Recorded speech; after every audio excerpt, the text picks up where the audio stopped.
Assalamualaikum warahmatullahi wabarakatuh. Selamat pagi semuanya. Apa kabar hari ini? Semoga kita semua dalam keadaan sehat ya. Sebelum kita belajar, kita berdoa terlebih dahulu. Sudah siap untuk belajar? Nah, pada video pembelajaran kali ini, Ibu Dewi akan membagikan pembelajaran tema 2, menyayangi tumbuhan dan hewan, subtema 3, menyayangi tumbuhan. Tujuan pembelajarannya adalah yang pertama, siswa dapat mengidentifikasi peran individu dalam kehidupan sehari-hari di lingkungan rumah. Kedua, siswa dapat mengidentifikasi cara merawat tanaman dengan benar. Yang ketiga, siswa dapat membuat pertanyaan mengenai cara-cara perawatan tumbuhan untuk wawancara.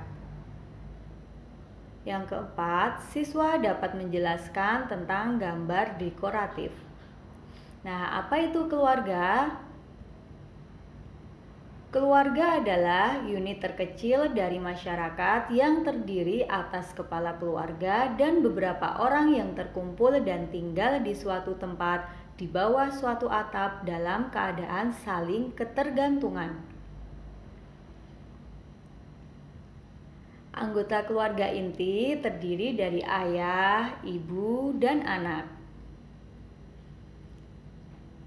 Nah, setiap anggota keluarga, baik ayah, ibu, dan anak memiliki kewajiban dan hak masing-masing yang harus dilaksanakan atau yang bisa diterima. Apa itu kewajiban? Kewajiban adalah hal-hal yang harus dilakukan dan dilaksanakan. Apa saja ya kewajiban dari ayah? Yang pertama, memberi nafkah istri dan anak-anaknya. Yang kedua, ayah bertanggung jawab atas pendidikan dan pembinaan. Selanjutnya, ayah bertanggung jawab atas kesehatan anak dan istrinya. Ayah bertanggung jawab memberikan kasih sayang kepada seluruh anggota keluarga. Ayah bertanggung jawab atas perlindungan terhadap istri dan juga anaknya. Selanjutnya, apa ya kewajiban dari ibu? Kewajiban ibu yang pertama mengurus dan merawat anggota keluarga. Selanjutnya, ibu bertanggung jawab untuk mengelola keuangan keluarga. Ibu bertanggung jawab menjaga kesehatan keluarga. Kewajiban ibu selanjutnya memberikan makanan dengan gizi seimbang. Ibu berkewajiban untuk menjaga kesehatan keluarga. Dan ibu juga berkewajiban untuk mendidik anak-anak. Nah, sekarang apa ya kewajiban anak? Kewajiban anak yang pertama membantu orang tua, misalnya membantu menyapu, membantu mencuci piring, membantu untuk menjaga adik, membantu merawat tanaman, membantu memberi makan hewan, dan lain sebagainya. Anak berkewajiban belajar dengan rajin. Selanjutnya, anak berkewajiban selalu bersikap jujur dan juga ramah. Nah, yang terakhir, anak juga berkewajiban untuk selalu disiplin. Selanjutnya, hak anggota keluarga. Hak adalah hal-hal yang patut diperoleh. Hak seorang ayah dari keluarganya yaitu ayah berhak untuk dihormati. Ayah berhak untuk didengar pendapatnya. Ayah berhak mendapat dukungan. Ayah berhak untuk dibantu jika ada kesulitan. Selanjutnya, hak ibu antara lain mendapatkan nafkah dari ayah. Ibu mempunyai hak mendapatkan perlindungan. Ibu mempunyai hak mendapatkan kasih sayang dari ayah dan juga anaknya. Dan ibu memiliki hak untuk dihormati. Selanjutnya, apa saja hak anak? Hak anak antara lain mendapat kasih sayang dari orang tua. Anak memiliki hak mendapatkan pendidikan yang layak. Anak berhak mendapatkan kebebasan untuk bermain. Anak berhak mendapatkan uang jajan. Nah, teman-teman, hak dan kewajiban harus dilaksanakan secara seimbang. Menjaga keseimbangan hak dan kewajiban merupakan pengamalan sila kelima Pancasila yang berbunyi keadilan sosial bagi seluruh rakyat Indonesia dan dilambangkan dengan lambang padi dan kapas. Selanjutnya, cara merawat tanaman. Tuhan telah menciptakan tumbuh-tumbuhan agar bisa dimanfaatkan sebaik mungkin oleh manusia. Agar tumbuh-tumbuhan tersebut terjaga kelangsungan hidupnya, maka manusia harus menjaga kelestariannya. Dan menjaga tanaman itu berbeda ya teman-teman.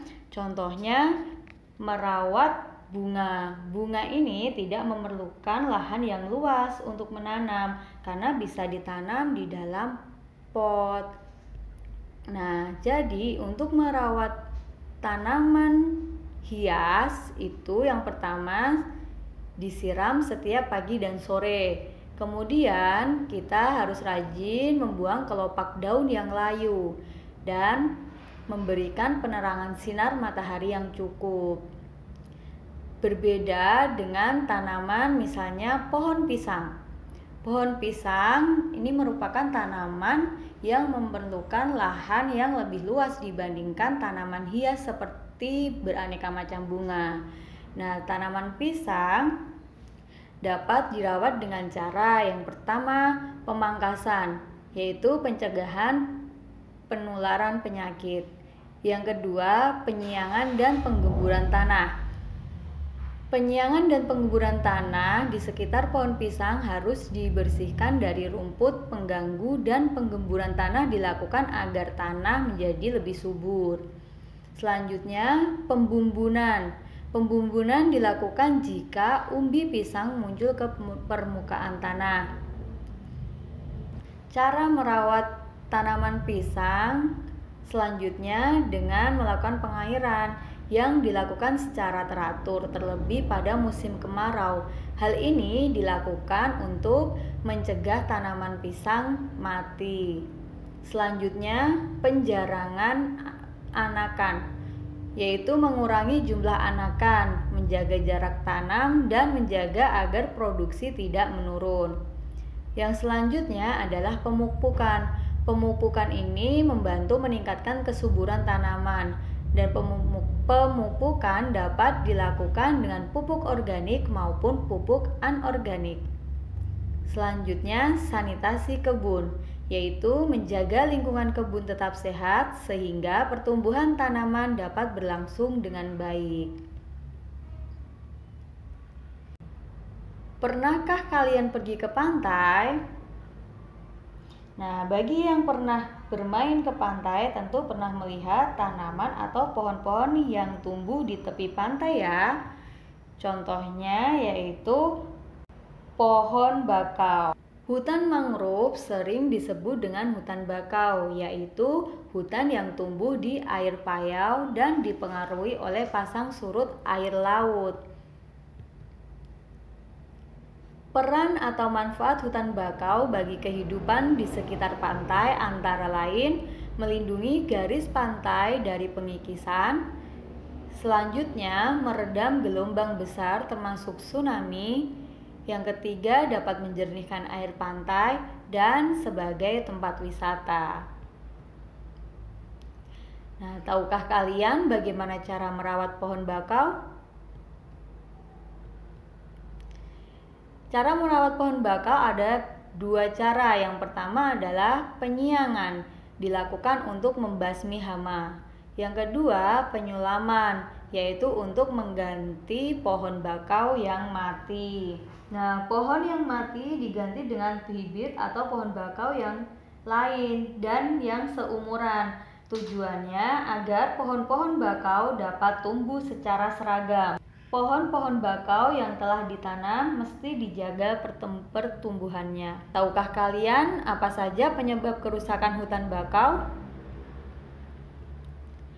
Yang pertama adalah kepiting yang kerap menggigit batang anak pohon bakau. Selanjutnya, ombak dan binatang pemakan daun. Nah, dari faktor manusia, biasanya bibit pohon bakau itu sering terinjak saat mereka mencari ikan dan kepiting. Selanjutnya, kerusakan dapat terjadi karena bencana alam. Oke, teman-teman, sekarang kita akan belajar cara membuat pertanyaan saat wawancara. Tahukah kalian apa itu wawancara? Wawancara biasanya dilakukan untuk memperoleh informasi tentang suatu hal. Nah, kata tanya yang biasa digunakan dalam wawancara terdiri dari 5W plus 1H, yaitu what atau apa, who, siapa, when, kapan, where, di mana, why, mengapa, dan how, bagaimana.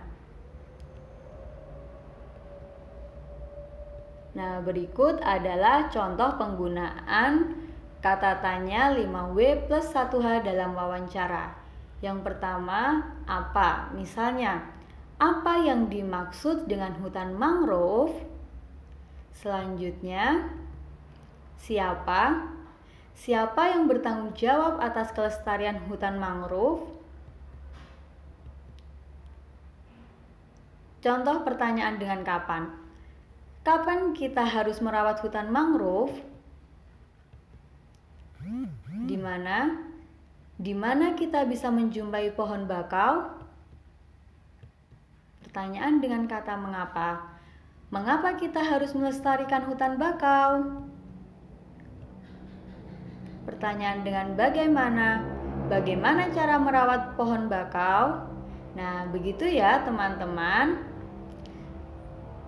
Nanti kita coba membuat teks pertanyaan untuk wawancara terkait dengan tumbuhan.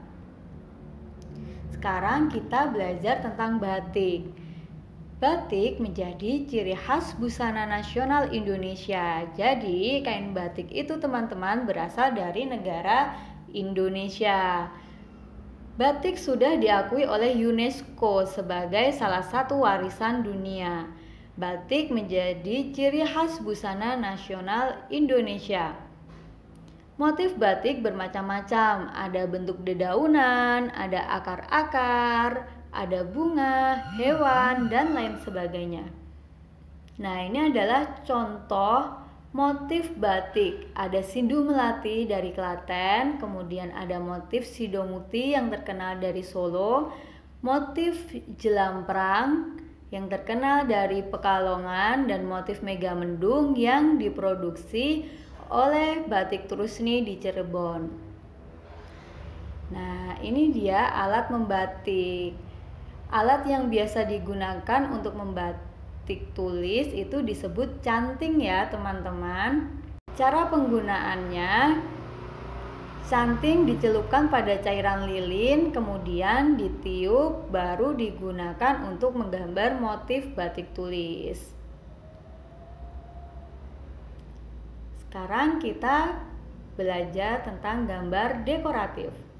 Gambar dekoratif adalah gambar hiasan yang memiliki motif tertentu. Motif gambar dekoratif biasanya bertema hewan atau tumbuhan. Gambar dekoratif biasanya berguna untuk mempercantik ruangan. Gambar dekoratif merupakan kegiatan menggambar dekorasi atau ornamen pada kertas gambar atau pada benda tertentu. Bahan dan perangkat yang diperlukan untuk menggambar dekoratif antara lain kertas gambar, pewarna, kuas, pensil, atau spidol. Berikut adalah contoh gambar dekoratif. Ini adalah gambar dekoratif motif hewan, dan yang ini contoh gambar dekoratif motif tumbuhan. Nah, demikian teman-teman video yang dapat Bu Dewi bagikan untuk kalian. Semoga bermanfaat ya. Terima kasih sudah menyaksikan. Salam sehat dan semangat. Selamat belajar anak-anak hebat. Wassalamualaikum warahmatullahi wabarakatuh.